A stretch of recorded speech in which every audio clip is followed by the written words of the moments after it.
Et je peux vous dire que j'accuse M. Hippolyte Kanambe, alias Joseph Kabila, en voulant éliminer le chef de l'État. Jean-Pierre Bemba n'a pas juste attaqué Kabila, mais il a relevé une guerre politique que tout le monde croyait enterrée. En réalité, cette guerre froide entre Joseph Kabila et Jean-Pierre Bemba, ça fait plus de 20 ans. Une guerre sans armes, mais avec de balles politiques réelles. Et si tu veux découvrir pourquoi est-ce que Jean-Pierre Bemba ne pardonnera jamais Joseph Kabila, regarde cette vidéo jusqu'à la fin. Janvier 2001, le Congo plaire Laurent Désiré Kabila assassiné dans son palais. Mais ce que les Congolais ignorent, c'est que ces jours-là, une autre guerre commence. Une guerre silencieuse entre son fils Joseph Kabila, 29 ans, projeté au pouvoir, et Jean-Pierre Bemba, chef de guerre installé à Guadeloupe dans l'ancien palais de Mobutu. Le problème ici, Jean-Pierre Bemba ne reconnaît pas Joseph Kabila. Il le regarde comme un enfant parachuté à la tête d'un pays en guerre. Et lui, il a ses propres troupes, son propre territoire. Et il pense qu'il peut faire mieux. En 2003, sous la pression internationale, les ennemis sont contraints de gouverner ensemble.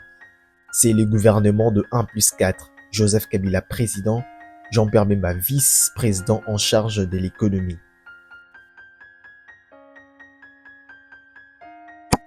Mais l'alliance est fausse comme des lions dans une même cage.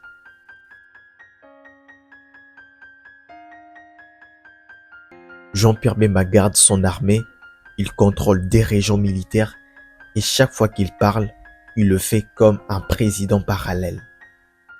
La leçon morale que je retiens lorsque je suis cette vidéo est que lorsque deux personnes se partagent le pouvoir sans se faire confiance, ce n'est pas un gouvernement, mais une bombe en retardement. En 2006, le Congo organise ses premières élections démocratiques depuis 40 ans.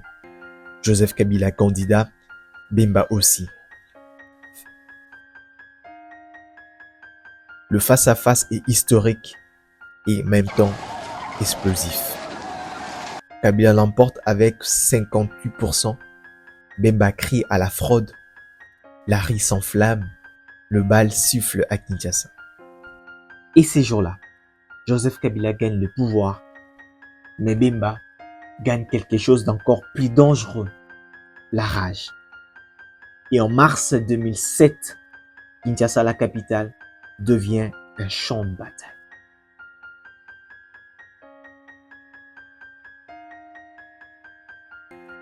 Le soldat de Bemba affronte ceux de Kabila en pleine centre-ville, causant plus de 300 morts.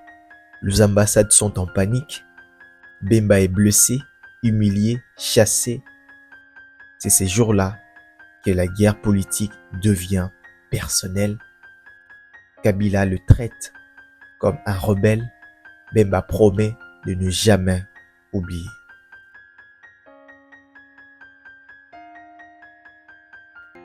En politique, tout comme dans la jungle, lorsque tu humilies un lion, il n'oublie jamais les goûts du sang.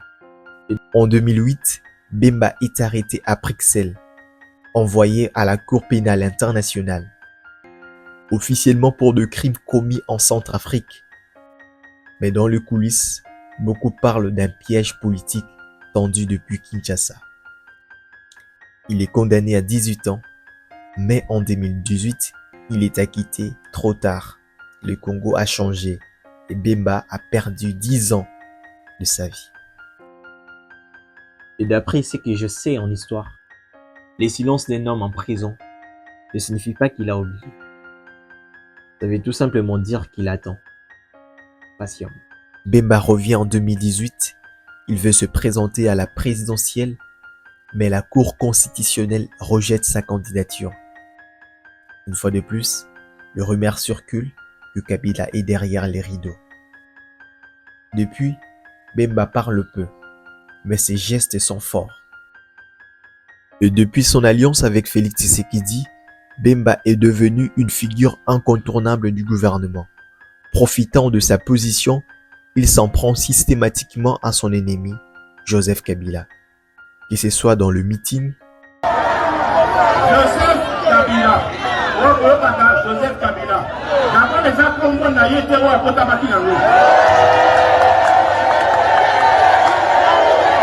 Ou sur le plateau de télé. J'accuse M. Hippolyte Kanambe, alias Joseph Kabila, Katumbi Moïse Soriano et certains acteurs dirigeants de la SENCO d'être les auteurs d'une tentative de déstabilisation de l'État et également d'atteinte à la sûreté de l'État en voulant éliminer le chef de l'État. Parfois, l'ennemi le plus dangereux n'est pas celui qui vient de l'extérieur, mais celui qui te ressemble et refuse de t'accepter.